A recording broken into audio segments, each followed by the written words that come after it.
and welcome to ACI Learning's Summer Webcast Series. I'm so glad you joined us. Today, our presenter Linh Truong will be speaking on Environmental Social Governance, the Essentials for Auditors. Linh is an ACI instructor, professional speaker, and executive advisor focusing on agile auditing, corporate governance, ERM, corporate culture, and fraud and anti-corruption. She has 25 plus years of audit experience, including chief audit executive at 3 companies where she launched the internal audit functions.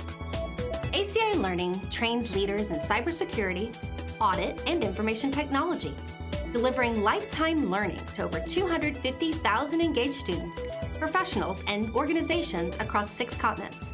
Many of you attending today may know or have heard of the MIS Training Institute, or MISTI.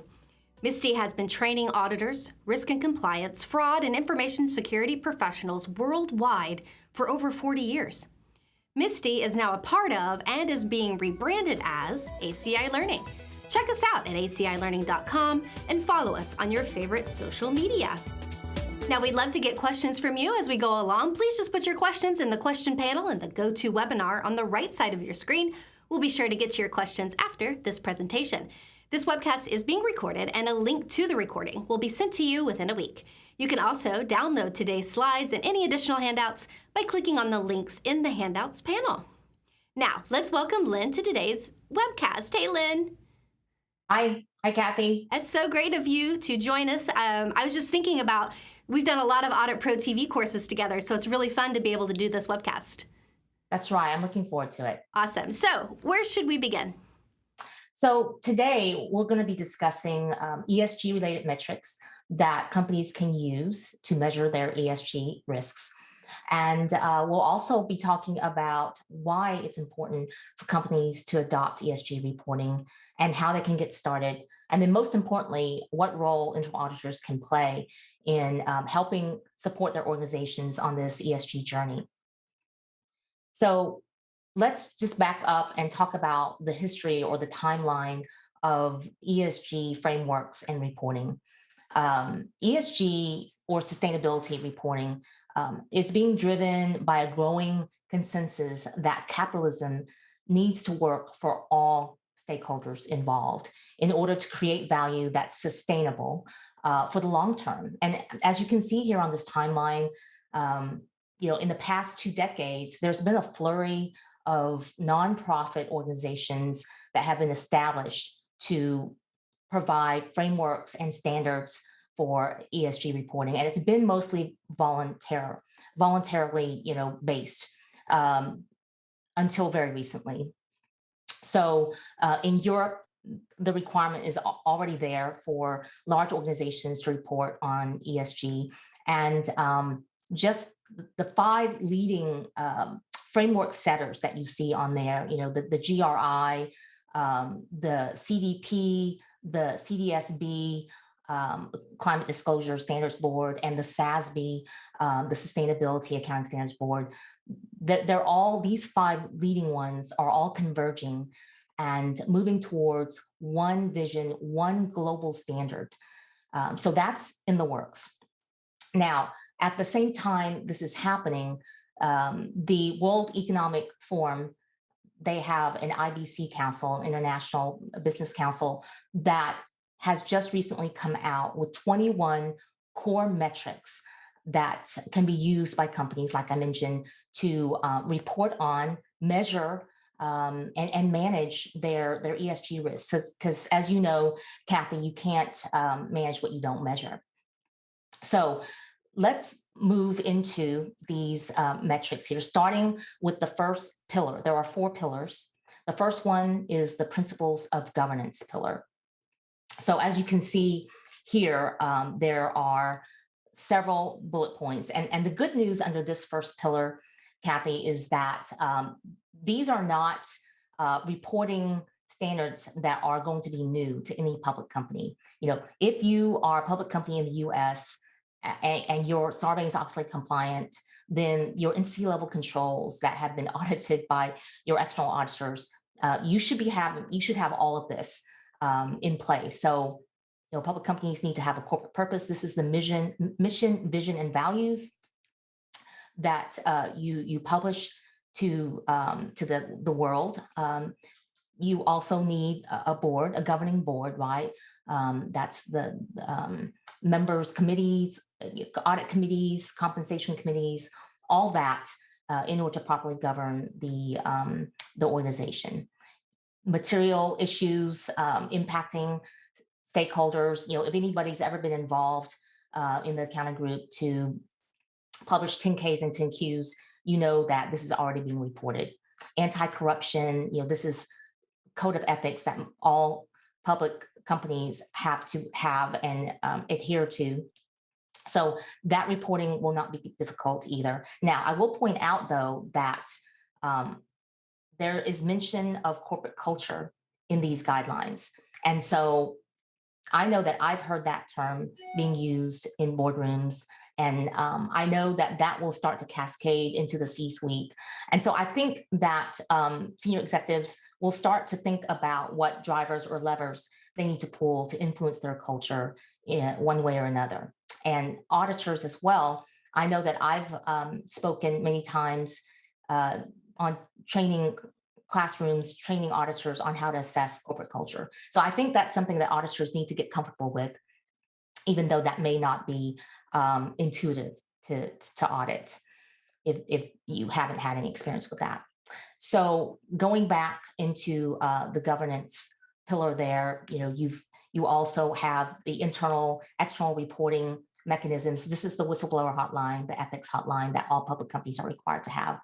And then finally, integrating risk and opportunity into business. This is your ERM, right? And Kathy, you and I have talked a lot about ERM and the effectiveness and how robust ERMs need to be. There's COSO guidance out there about how your ERM should be linked to your strategy, right? And that needs to cascade all the way through to your business goals and objectives, down to the functional and departmental goals and objectives, right through to individual goals and objectives. So it really all needs to be aligned and linked and connected in order to be really effective. And so here, the emphasis is on having a robust ERM process that not only mitigates risk, but also identifies opportunities for companies to take advantage of as well. So then now moving on to the next pillar is going to be the planet pillar. And I would say that this is top of mind. So, people are turning on the news and they're seeing the wildfires on the West Coast in California, extreme weather, et cetera. And so I think this is going to be a very important metric that all companies need to report on. So regardless of your industry, there is a lot of guidance already, right? In the US, the EPA, companies have been disclosing their greenhouse gas emissions for years and years. So this would be very, a lot of industries are going to be very adept at disclosing on greenhouse gases. The next one, climate-related financial disclosures. This was released by a task force. It's the TCFD, Task Force on Climate Financial Disclosures. They provided an implementation guide with 11 recommended disclosures that companies can use to disclose on climate-related type of metrics. And then the next two I won't get into, very self-explanatory. It's land use and water consumption. So Lynn, you kind of mentioned this just a second ago, but so the metrics seem to relate to companies that have an impact on the environment. Right. But you said that all companies should be doing this. Why is that? Well, I mean, yes, the oil and gas industry, the mining industry, industrials, they will have the heaviest lift in terms of disclosing greenhouse gases. However, this new guidance and standards and these metrics are asked to be applied across the board. So even if you're a bank, if you were to open up any of the major banking companies, they will have disclosures on their impact on greenhouse gases. So they may not have a factory billowing smoke into the sky, but they will be leaving a carbon footprint, because if they are requiring that their employees commute to work instead of working remotely, that is emitting greenhouse gases. If they travel for business, that is emitting greenhouse gases. So there are 3 different scopes actually in underneath the greenhouse gas umbrella. And the first scope is just what you directly are the carbon footprint that you as a company directly impact. So that would mostly apply to the oil and gas industry, et cetera. But with scope 2, it would be including the energy, the electricity that you purchase. So you may not be emitting those greenhouse gases directly from your operations, but you are purchasing energy from an organization that emits greenhouse gases in order to provide you with the energy that you consume. So that's scope 2. And then scope 3 would be by far the most difficult and most expansive scope as far as greenhouse gas emissions, because it's measuring now, again, your travel, your employees commuting, as well as the entire value chain. So your third party, your vendors and suppliers, who you invest in, and what their impact to their carbon footprint. So it's very expansive, but great question, Kathy. So next we've got the people pillar. And the good news here is that these are metrics that easily can be calculated and obtained by any organization across any industries. So you've got diversity inclusion. That's probably already being, that data is already being gathered for EEOC purposes. There's pay equality, right? So maybe not in the past, but more and more so, companies are starting to release or disclose their pay between male versus female employees or across certain ethnic groups. You've got wage level, which obviously can be gotten easily from your HR systems, et cetera. None of this is hard as far as disclosing. I think the only thing I want to highlight here is once you disclose some of these metrics, depending upon how those numbers fall out, you may be subject to the court of public opinion, right? So if your wage level is low, if you're paying minimum wage and it's not a livable wage, that's getting a lot of polarizing conversation and discussion lately. And so you as a company would need to have a narrative behind the numbers, right? To tell your story if those numbers could cause some polarized reactions.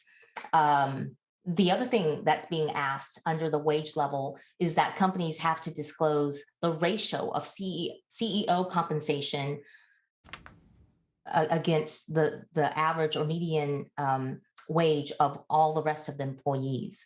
And so that ratio could also make you very unpopular in the eyes of public opinion. So being prepared to have a narrative around that as well. The next one, child forced compulsory labor. Hopefully, companies in the US don't have a problem with this.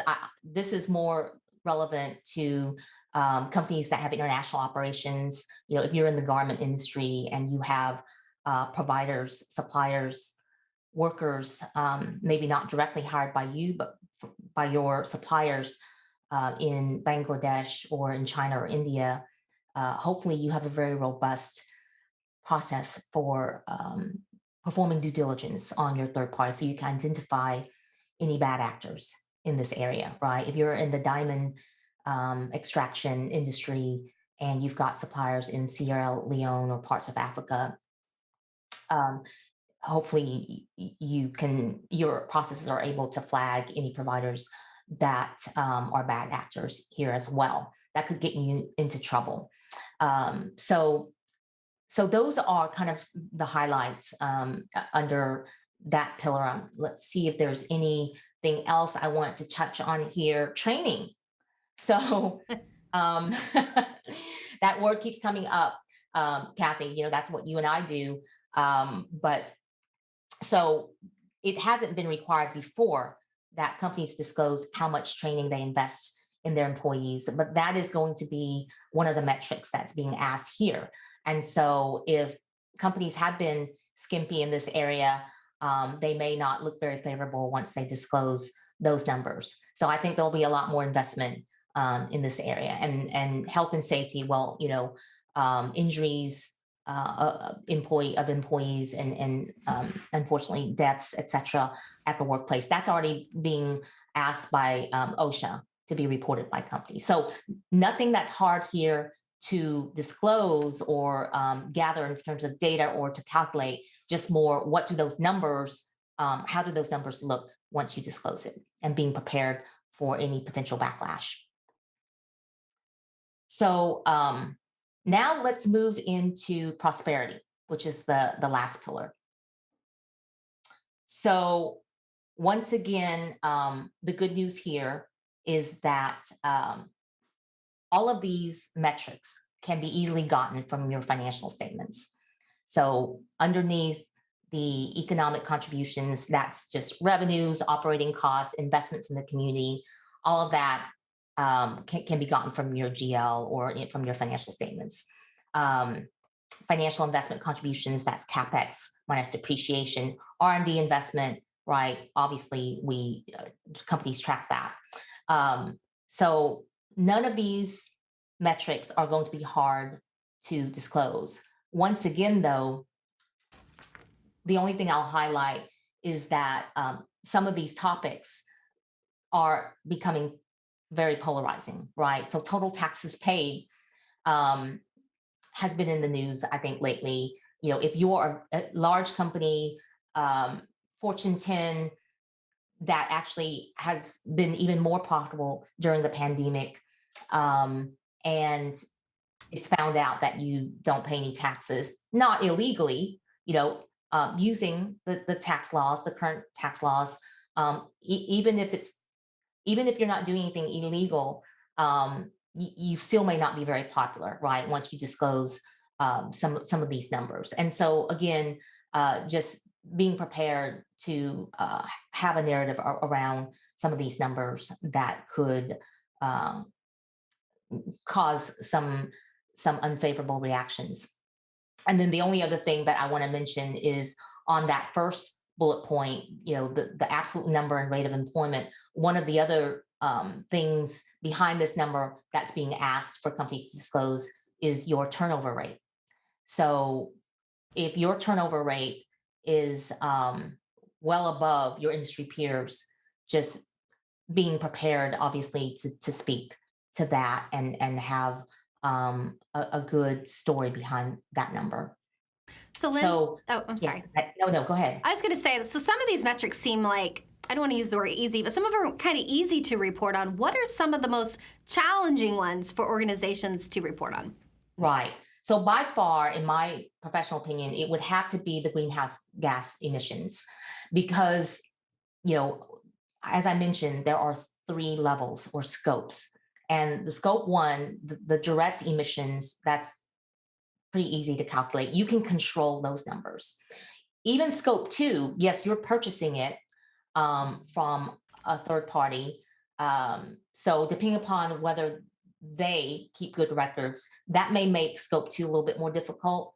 But again, you control how much energy you buy, purchase, consume.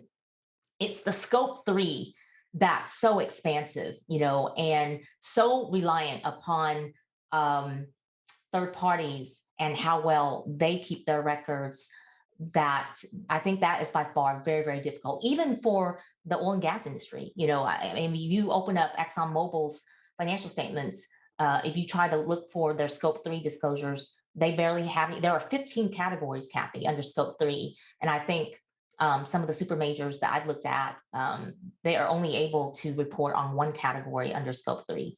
So even they struggle as well. Now, again, it's voluntary right now, but what the chances of it becoming a required regulatory disclosure in the future will probably cause companies to invest more in their ability to disclose and gather the data on these items. So now that we've given a 50,000-foot level on the metrics, let's talk about why companies should adopt ESG reporting. So even if you don't think this will ever become a requirement, right? Consider some of the things, some of the factors that may cause you to voluntarily report.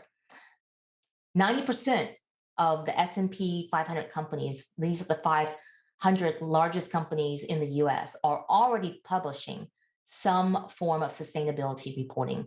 Now compare that to back in 2011 when only 20%.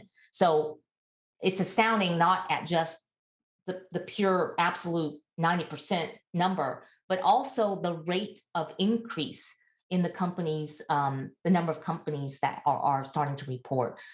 At this rate, Kathy, I wouldn't be surprised that in a 2 to 3 more years, we would be approaching 100% of the S&P 500. Investment. So access to investment. I don't know if you read that article, Kathy, about BlackRock, the CEO of BlackRock, which is the largest money manager in the world, has come out and said that they will start to assess companies based upon ESG, the company's ability to better manage their ESG risk. Companies that are able to report on ESG. So that will become one of their criteria for determining whether they want to add your company to their portfolio or recommend their clients to invest in your company. So if you want access to capital, if you want banks to lend to you to grow your business, this may become kind of a stumbling block if you choose not to report on ESG. And then finally, access to talent. Many surveys have shown that the next generation, the millennials and the Gen Z, they are much more focused on ESG factors than the baby boomers. And the baby boomers are retiring. If you look at the fact that 75% of the global workforce in 2025 will be millennials, you have to think about how they choose their future employers and what's important to them. Purpose is important to them. Being responsible stewards of the environment and the planet is important to them, especially when you're in a candidate market, as we are now. They get to pick and choose who they want to work for. So for all these reasons, I think companies should seriously consider adopting ESG reporting. Yeah. So Lynn, let's take a look at that first point that you had up there. So you said that 90% are reporting, but I noticed on that line there it said S&P. So that means just S&P companies, correct? And if so, why aren't all companies reporting? Right. So the S&P is the 500. The S&P 500 is just the 500 largest companies, and it's only in the U.S. And so I would imagine that the medium and smaller size companies are struggling with resources. Right. It's costly to gather additional data besides just financial data. It's costly to report on all these metrics on a regular basis. And so the cost benefits perceived by these smaller companies, plus the larger companies have a lot more visibility, obviously. So they're under a brighter light. And so they're going to be more likely to voluntarily be on the, on the leading, one of the leaders of reporting on things that are coming down or emerging, right, before it even becomes required. So ERM is kind of something that isn't required, but most of the large companies are adopting ERM practices. So, so to answer your question, Kathy, yes, this is only talking about the S&P 500, but I can tell you that in Europe, the EU has recently come out in April of this year that all of their large cap companies are now required to report on ESG. So that translates to about 50,000 companies in Europe. And so it's a lot more than that first bullet point. I think that first bullet is just talking about the largest companies, the largest 500 companies in the US. But that's a good point. All right, so now let's move to, now that we have talked about what the metrics are, what the reporting standards are, and why companies should want to adopt it, let's talk about how do companies get started. So the first thing is to determine which metrics are impactful to the company, and report on those, focus on those metrics first, right? So I think this is going to be the hardest one, is deciding which metrics you want to report on. So that may include looking at your industry peers and seeing what they're reporting on, and kind of following their lead, perhaps. Lynn, are there any metrics that you would recommend, like, you definitely need to focus on this one, like in your experience in the field? Like, are there any ones, more important ones than others? Yeah, so my advice to companies on which metrics to report on and to focus on is really industry driven, right? So if you're in the energy, oil and gas, transportation, industrials, mining, extraction, I would expect you to have, all the planet related metrics, the greenhouse gases. If you're in the retail industry or the garment industry, obviously there's a lot of concern around your suppliers in third world countries. And so if you are in those industries and you have any international suppliers or operations, you would want to get your numbers out there in the front and declare, that no, you have processes in place to ensure that you do not have any providers that have slave labor or inhumane conditions in their factories, assuming that you do have those processes and are able to say that, right? But so whatever is kind of the challenge or the bad rep of your industry, that's what I would tackle first, right? To say unequivocally that, yes, my industry has a bad reputation in this and that area, but I can tell you that we do not have that problem. So getting out there, seizing the opportunity to declare that even though this has been plaguing your industry, you do not have that problem. And hopefully you are able to say that truthfully and accurately. So that's how I would advise companies. For example, Kathy, you and I have looked at some publicly released Google metrics on diversity and inclusion, right? Yes. Mm-hmm. They know, being in the tech industry, they know that has been a challenge, is having equal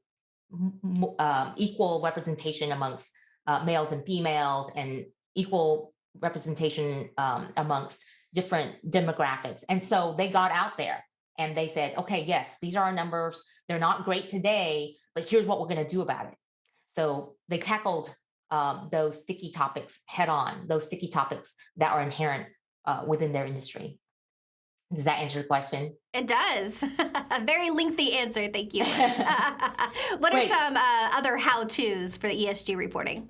Yeah. So after you decide what is important for you to report on, then you assess your current state, right? Well, where are we today in our ability to report on those accurately and completely?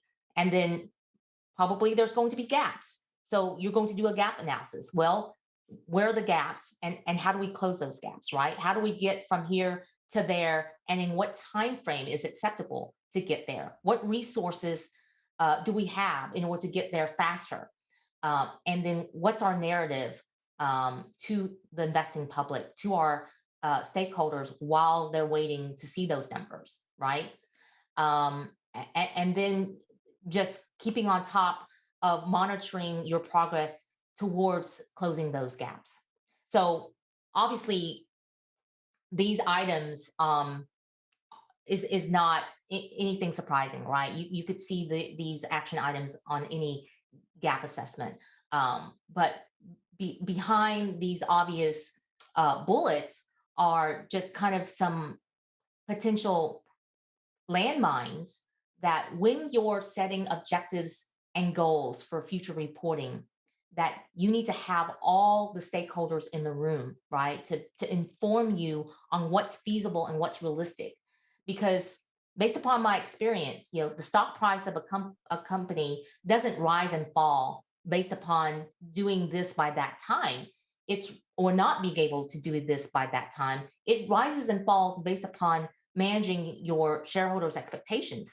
If you say that you can do XYZ by Q4 and you don't, that's when the stock price falls. So really the trick is being able to forecast accurately when you are truly able to achieve this and that action plan, right? And that means effective communication. That means having all the key stakeholders around the table when you're making those decisions. That's good governance, right? That's the COSO framework for a good control environment. And I think this segues nicely into how internal audit can support the organization on their ESG journey. And so one, it is being there at the front end and helping advise senior management on setting up the ESG framework. And two, it's also along that journey, what are the processes that we need to put on our audit plan that will help improve those numbers that we have to report on? So, I mentioned the third-party suppliers due diligence. Do we have the robust due diligence programs in place to identify bad actors so that we're not surprised and we find out that we've actually engaged a supplier that has inhumane conditions or uses slave labor. So auditors can definitely include many of those processes that drive these numbers and making sure that those processes are effective and capable of gathering the data that's needed to report on these metrics, right? So also the talent acquisition process, is the talent acquisition process robust enough in order to address some of the diversity problems or challenges and improve those numbers? Conducting ESG gap assessments for senior management. All these things can be helped. I've conducted many HSES audits when I was in the oil and gas industry. HSES being health, safety, environmental, and security audits for companies, and making recommendations to improve those numbers so that the reporting of those numbers is not only complete, accurate, but also is improving over time, right? As management implements internal audit's recommendations. So we don't have to sit on the sidelines waiting, biding our time for companies to finally draft up these metrics, and then we just audit the heck out of the numbers that come out. We can come along for the journey throughout the ride and be strategic partners instead of just ticking and tying those numbers at the very end. So I think that is where internal auditors can add value throughout all these initiatives that companies will be facing as they adopt and implement ESG. All right. Thank you so much, Lynn, for that very valuable information. And to our viewers, now, if you have any questions, go ahead and enter them right now on the channel, in the chat panel on the right side of your screen. But before we get to the Q&A, I'd like to tell you a little bit about Audit Pro TV. Audit Pro TV is subscription-based, on-demand audit training that's effective and engaging. A 1-year subscription costs less than a 3-day classroom course, and it allows you to gain access to the training you need at any time from anywhere. Visit acilearning.com to learn more about Audit Pro TV. And Lynn, I heard exciting news that in-person classroom training is coming back this December. That's right, Kathy. We're really excited to announce that this December, we're offering a week of in-person training classes in Orlando, Florida, right next to Disney World. So if you're eager to get back to the classroom training, this is the perfect opportunity to do that. visit Disney, and earn your CPA credits. We have a variety of 2, 3, 4, and 5-day audit courses to choose from. So there is something for everyone, and I'll be teaching one of the courses that week, so I'm really excited to see everyone there. Yep, I'm really excited to see everyone too. If you are interested in learning more about the Orlando training, just visit our website, acillearning.com, to register before classes fill up. All right, Lynn. Yes. Time for the fun part, Q&A. Let's Great. get to the first question. First question comes from Stacy from New Jersey. Do you think ESG reporting will be the next SOX? Well, I would say that there are signs that it may become the next SOX, although there are differences. So let's look at some of the signs that it could be the next SOX. I didn't mention this earlier, but the World Economic Forum with the IBC, or the International Business Council, the ones who issued these 21 core metrics for ESG reporting, they worked very closely with the Big Four in coming up with these metrics. So that's the first sign that this may become the next SOX. Another sign is that PwC recently is investing $12 billion in the next 5 years to hire 100,000 professionals that is going to be committed to kind of riding this ESG wave, or potential demand and need in ESG reporting. So that's another sign that I'll point to. And then finally, the SEC has recently asked for comment on a proposal that what do companies think about moving towards ESG reporting requirements from the SEC. And so they're asking for comments right now. They're going through those comments. I think they received like over 300 comments. And so we'll see what comes out of that. But from what I hear, there is growing support for requiring ESG reporting. So those are all signs that it could become the next SOX. Now, it is different in that SOX came out almost exclusively based upon one bad event, maybe two, Enron mostly. Maybe WorldCom was included in there that drove that. And if you think about it, it was almost overnight. I mean, within a couple of years, those became law, and companies had to quickly comply. ESG is a very slow moving train. Like I mentioned, there's been some form of ESG reporting for decades. This is now becoming, how do we make this into one global standard and have a standardized reporting across the board, so it's consistent, it's comparable. The other big difference is that SOX was just really helping one stakeholder. It was helping shareholders have complete, accurate data so that they can make informed investment decisions. But ESG will help many, many stakeholders, right? It will help our planet, the environment. It will help employees, be treated better, etc. So I think ESG is much more expansive and will help a broader group of stakeholders, and it won't be flip the light switch. So companies will have a lot of time to think about what they want to do with ESG. But my advice is for them not to wait too long, because every year that they wait is a year lost that they could have made some incremental move towards that ESG target. Awesome, thank you. The next one, I really like this next question. It's from Shabir out of DC. He asks, management has decided not to start any initiatives towards ESG reporting in my organization. What can I do, Lynn? Well, I don't think that it's necessarily internal audit's role to push management towards any particular initiative or decision. But I do think that it is internal audit's role to at least inform and advise management of what the risks are of not jumping on this initiative, right? Even though it's voluntary right now, what are the risks of being able to have access to talent with the next generation? What are the risks of having access to capital and to be able to borrow money and grow your business. What about reputation risk, right?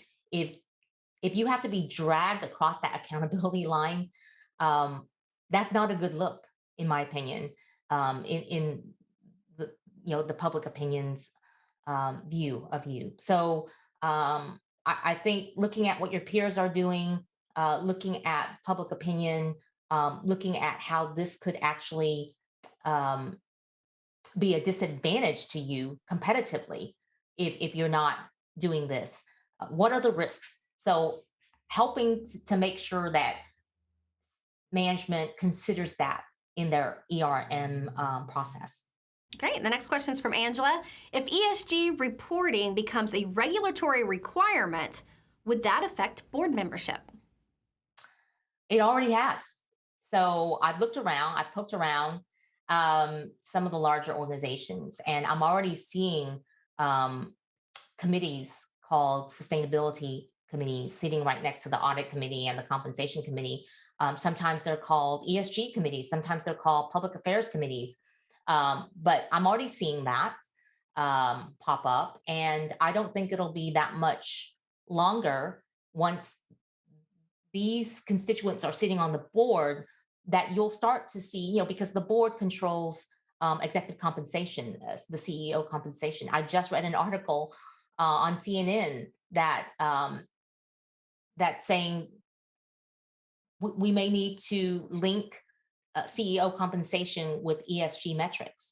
And so only then, if it hits their pocketbook, will will executives take ESG seriously and move the needle on it because it impacts their bonuses.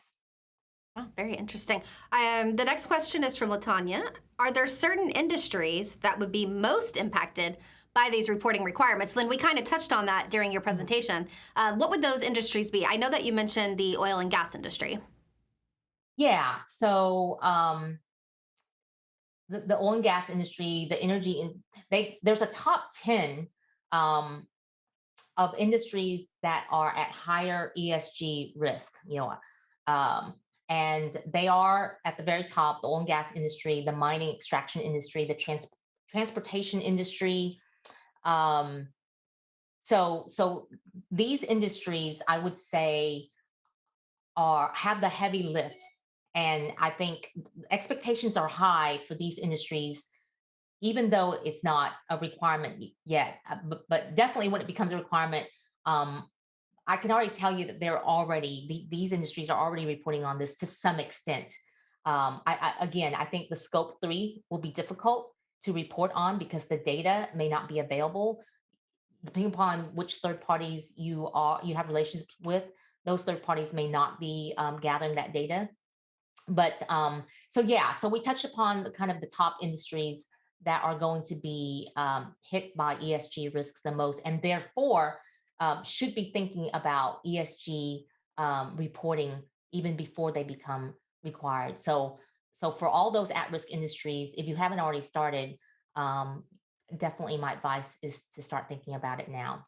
All right, your next question coming in is from Janice. I work in government. Do you see ESG coming to government, and if so, at which level? So I think that this will be broadly applied, whether you're government or private industry or whatnot. So yes, even government institutions have carbon footprints. Maybe not as high of a level, but if you are if you have travel, if you have employees that commute and you don't have remote working, those are leaving a footprint, right? So, as far as the question on at what level, I mean, um, I think definitely it starts with the top, right? It always starts with the top, regardless of whether you're in government or not. So, the leaders of all the organizations needs to make a decision on when, how, what metrics they want to report on. And the fact that if this becomes a federal uh, requirement, is some sort of government related requirement in reporting, and you're part of that larger, broad, government institution, then I would think that you would obviously be impacted by this. And again, I'm not sure about the level question, so I hope I'm answering this correctly. And I'll be happy to get into it more offline. You have my information, but any sort of large initiative, whatever it is, whether it's ERM or SOX or ESG, once it starts at the top, it really needs to cascade down to every level of the organization. Everyone needs to have or understand their role and responsibilities in the company, how they can make an impact towards that initiative or any initiative that the company wants to implement. All right, great. Thank you, Janice, for your question. Next, we have Mosen. He asks, is ESG just an obligation or a way to add value? Now, I know the value part of this, Lynn. We kind of chatted about that a little bit. Yeah. So yes, it's both. So once it becomes a requirement, it will be an obligation from a regulatory requirement standpoint.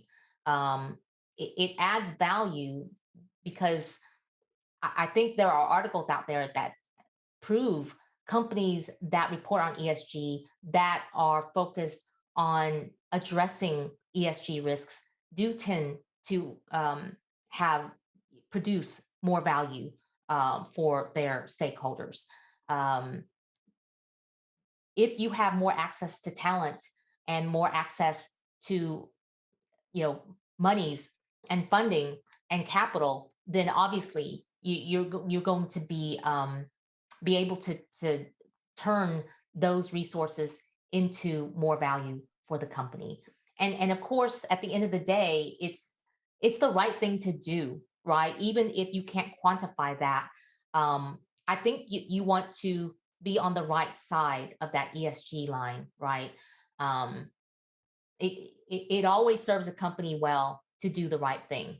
So yes, I think it adds value, but it also is an obligation to the planet, to your community, and potentially it may become a regulatory obligation as well.